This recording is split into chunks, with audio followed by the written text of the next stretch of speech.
Abrindo o programa de hoje com essa operação, então, da Polícia Federal, que agora está em curso em Brasília. Eles foram até a Câmara, inclusive, fizeram apreensões por lá. E é uma investigação para tirar irregularidades, de repasses de verbas pelas emendas parlamentares. Direto da capital federal, o Igor Damasceno chega agora ao vivo com a gente. Oi, Igor, boa tarde. Então, os principais alvos, primeiro essa ex-assessora de Arthur Lira, Tem mais gente envolvida? O celular dela já foi apreendido mesmo? Igor, bem-vindo. Muito obrigado, Márcia. Boa tarde a você, boa tarde também a todos que nos acompanham aqui em tempo real. Segundo a decisão do ministro Flávio Dino, do Supremo Tribunal Federal, decisão essa que ele retirou o sigilo há alguns minutos, há indícios de que haja uma organização criminosa, exatamente isso, uma organização criminosa que destinava verbas, oriundas de emendas parlamentares para outros fins, ou seja, corrupção com dinheiro público. O ministro Flávio Dino autorizou hoje de manhã que a Polícia Federal deflagrasse 2 mandados de busca e apreensão aqui em Brasília na operação que ele chamou de transparência, justamente para trazer mais transparência nas emendas parlamentares. Um dos mandados foi cumprido em uma sala, aliás, em várias salas desse corredor aqui do anexo 2 da Câmara dos Deputados. De acordo com as investigações da Polícia Federal,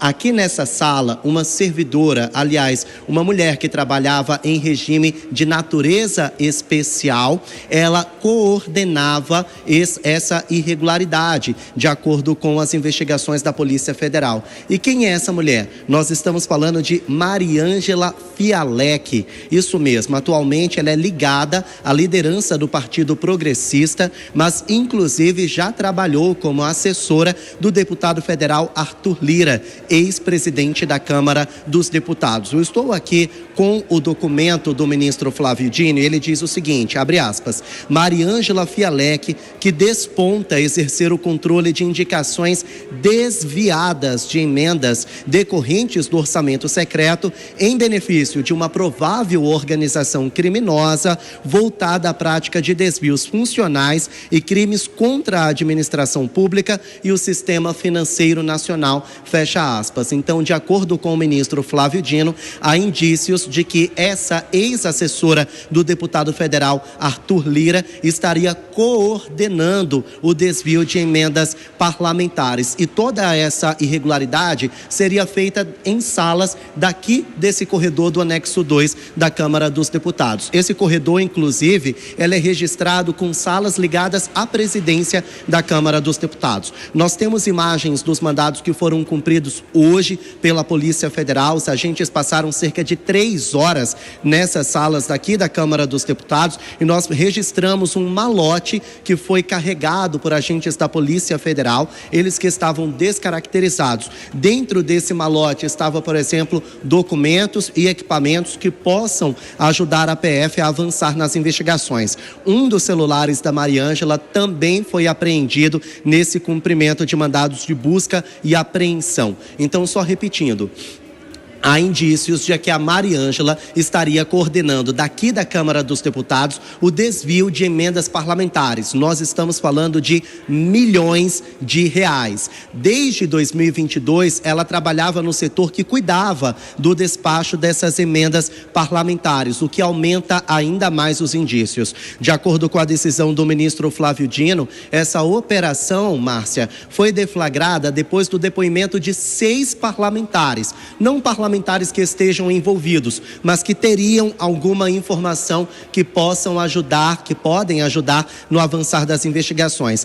Entre esses parlamentares está, por exemplo, o senador Cleitinho e o deputado federal Glauber Braga. Eles prestaram depoimentos falando a respeito desses indícios. Até o momento, a liderança do Partido Progressistas ainda não se manifestou, disse que aguarda a análise de todos os fatos para se pronunciar e a defesa de Mariângela Fialec também não se manifestou. E uma informação importante, o deputado federal Arthur Lira não é alvo dessa operação, viu, Márcia?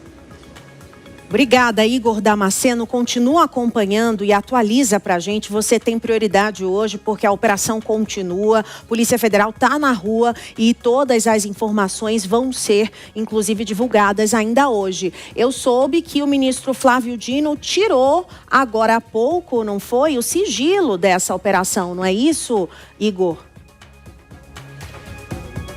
Exatamente isso. Inclusive, eu estou até com um documento aberto. São 32 páginas de informações reunidas pelo ministro Flávio Dino. Nessas páginas, ele detalha, então, o que motivou esse esquema. Segundo o ministro Flávio Dino, Márcia, estou aqui abrindo agora esse documento para vocês. Segundo o ministro Flávio Dino, desde 2022, a Mariângela Fialec, ela trabalhava justamente na coordenação dessas emendas. Era ela quem dava o ok final para que as emendas pudessem chegar até gestores públicos, por exemplo. Então, ela tinha o controle desse dinheiro. Por isso, há indícios de que esses desvios passavam pela mão dela. Então, o ministro Flávio Dino, ele também colocou o depoimento dos 6 parlamentares que deram informações para a Polícia Federal a respeito desses indícios de irregularidades. Outro trecho, o ministro Flávio Dino diz o seguinte, abre aspas, tais motivas direcionavam as apurações à representada,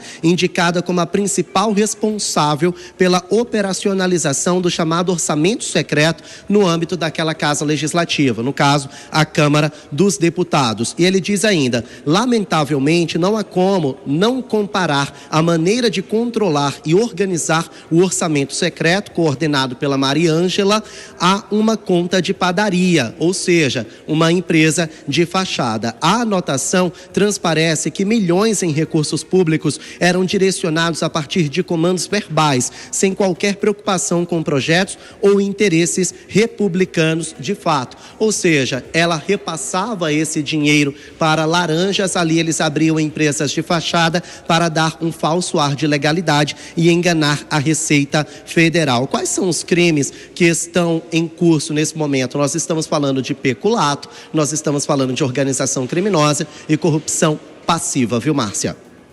Perfeito. Lembrando que nesse mesmo documento que eu estou aberta também aqui com ele no meu celular, que o Igor Damasceno trouxe para a gente, tem os depoimentos, né, de alguns parlamentares. Dentro desses depoimentos tem o depoimento do parlamentar Glauber Braga, que teve o mandato ali suspenso por 6 meses e já foi colocado uma suplente no lugar dele para fazer o mandato. Então ele vai ficar 6 meses fora, mas foi ele que começou essa operação, foi ele também que fez a primeira denúncia.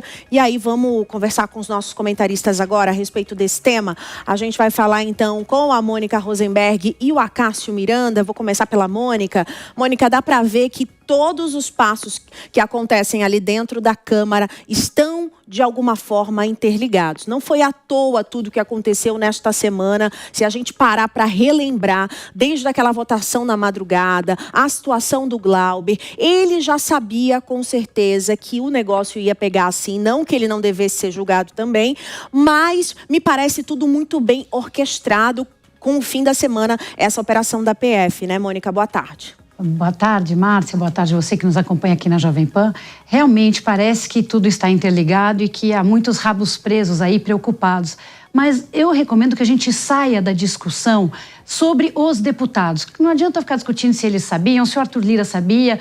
O que a gente precisa discutir aqui é a própria questão da existência das emendas. Não tem mais que ter emenda parlamentar, porque nós estamos vendo aí, esse é mais um caso de desvio, não é nem o primeiro, nem o 10º e não será o último, infelizmente. E quando há o crime, há o desvio, a polícia vai atrás, existe punição, a gente consegue controlar, mas temos que entender que as emendas, mesmo quando elas funcionam de acordo com a lei, ou seja, o dinheiro sai, não existe mais transparência, não existe desvio, mas está tudo de acordo com a regra, A emenda é uma forma de subverter o processo democrático, porque é dinheiro que vai com um envelopezinho com o nome do deputado. Nós, pagadores de imposto, não sabemos para onde esse dinheiro vai, porque essa transparência já acabou, e não ficamos sabendo se chegou no destino e se foi aplicado como tinha que ser. E esse deputado que mandou o dinheiro vai, na eleição, pedir voto na sua cidade dizendo: eu mandei não sei quantos milhões de emenda para esta cidade. Então o eleitor está votando nele não porque acredita nas ideias, mas porque está recebendo dinheiro de emendas. É uma falha no nosso sistema de financiamento da democracia. As emendas têm que acabar. Esse dinheiro tem que estar todo no orçamento, vai ser votado junto com a LDO e não tem mais essa de deputado ficar distribuindo envelope, porque é claro que envelope com dinheiro dentro acaba sumindo. Pelo fim das emendas parlamentares, eu já lancei essa campanha aqui na Jovem Pan e nós temos que fazer andar isso. Inclusive, Mônica, fiz uma breve pesquisa enquanto você falava. Valores aproximados de emendas só em 2025. O total aprovado e estimado pelo Congresso, cerca de 50 bilhões de reais. 50 bilhões de reais só no orçamento da União em 2025. Você imagina se esse dinheiro, Acácio Miranda, é realmente colocado onde está precisando? Em reconstrução de favelas, em colocar dentro também de territórios, retirar territórios de facções criminosas, fazer operações com inteligência, não apenas com força, pela Polícia Militar, pela Polícia Federal, investir em educação e investir em melhores escolas, mas não. Eles preferem fazer das emendas parlamentares, Acácio Miranda, uma moeda de troca. Lembro bem do vídeo que foi divulgado esta semana pelo jornal O Globo, dos parlamentares dizendo: sabe por que votou a dosimetria agora? Porque eles não soltaram as emendas. Iam deixar até para 30 de dezembro, vão demorar muito. Aí o Hugo Mota teria colocado a dosimetria, o PL da dosimetria, para ser votado por conta da demora no pagamento de emendas. É lamentável, né, Acácio? Boa tarde. Boa tarde, Márcia. Boa tarde, Mônica. E boa tarde especial à nossa audiência.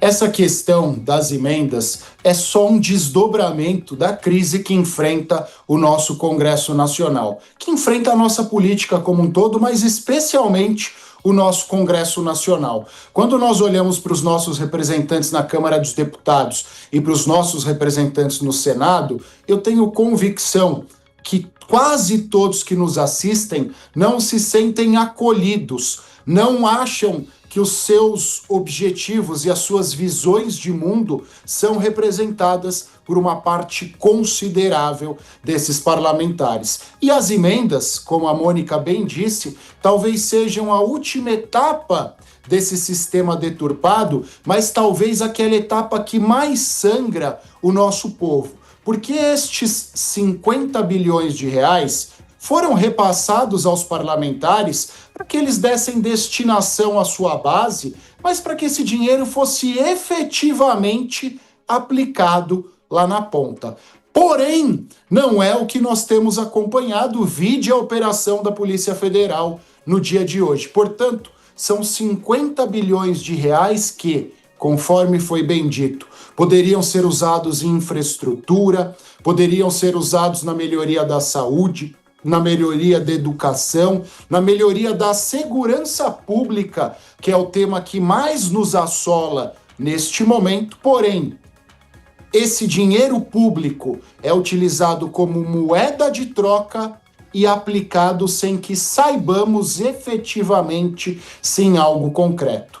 Resta à nossa população olhar para os seus representantes e, nas próximas eleições, entender se vale a pena ou não mantê-los. Porque, contra isso, a nossa única arma, aliás, é o voto. Pois é, Acácio, por exemplo, aqui em São Paulo, a maior cidade do país, sofrendo com um apagão, porque toda a linha elétrica da cidade não foi bem feita, né? Realmente a empresa também que tem a concessão não tem funcionários suficientes para atender. E aí, é isso. A gente fica de mãos atadas com tantos problemas e eles fazendo o que querem com o nosso dinheiro. Um absurdo. Obrigada, Mônica e Acácio. A gente volta com vocês já já.